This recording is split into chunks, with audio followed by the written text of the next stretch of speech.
Democrat Jesse Jackson Jr. has been keeping a low profile since his name surfaced in the fight over filling President Barack Obama's Senate seat. But in a heavily Democratic district, most believe that he's a safe shot for re-election. But not so, says the man running against him.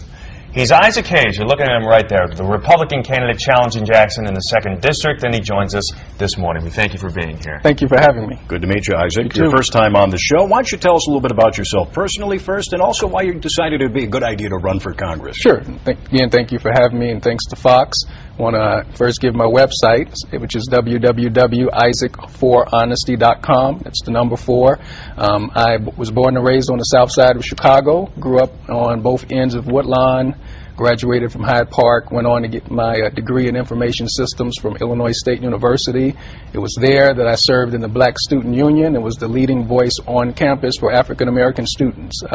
Graduated, came back to Chicago, have nearly 15 years of working with inner city youth, going into prisons and county jails, speaking with inmates to help them turn their lives around, and doing the natural things as a minister of feeding the homeless, giving away clothing to the poor, and trying to build up our residents' future. It's one thing to minister to parishioners, but how would you represent a district? What do you stand for?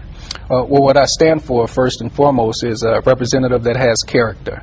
We've had a three-peat in Illinois, too, not just with the Bulls, but with Mel Reynolds, Gus Savage, and Jesse Jackson Jr. And it's all been clouded in scandal and corruption, and when you have corrupt politicians, you have a corruption tax that makes it hard to live and work and do business in Illinois, too. But to be fair, there have been no indictments, no charges or anything like that against Jesse Jackson Jr. Well, Bloomberg News did report last year that he's given his wife nearly $500,000 in campaign contributions and work under various aliases, and so there are some questionable actions taking place by this current representative.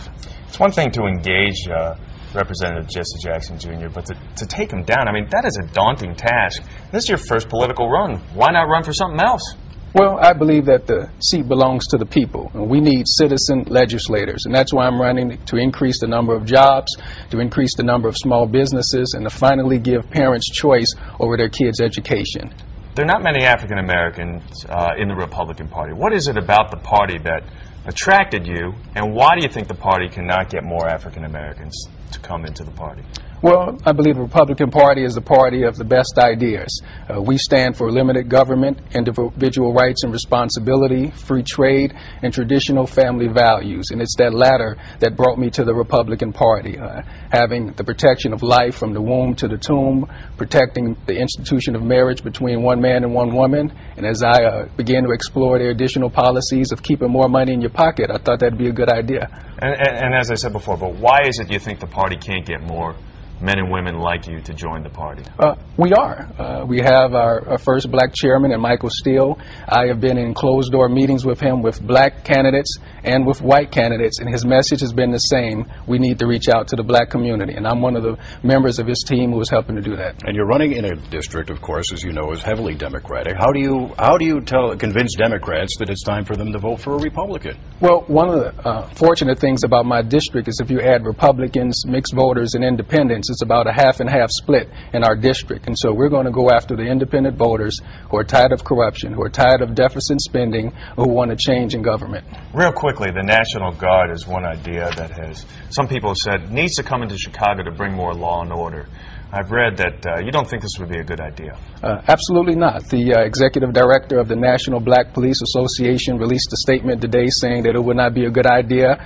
One, the National Guard is trained to kill, and we don't want people who are trained to kill managing our city blocks. I believe the law enforcement community is the best to do that, local law enforcement, and that's why I advocate a police surge to go after these terrorists. Isaac Hayes, very good to meet you. Thanks for coming in. Thank you for having me. All right.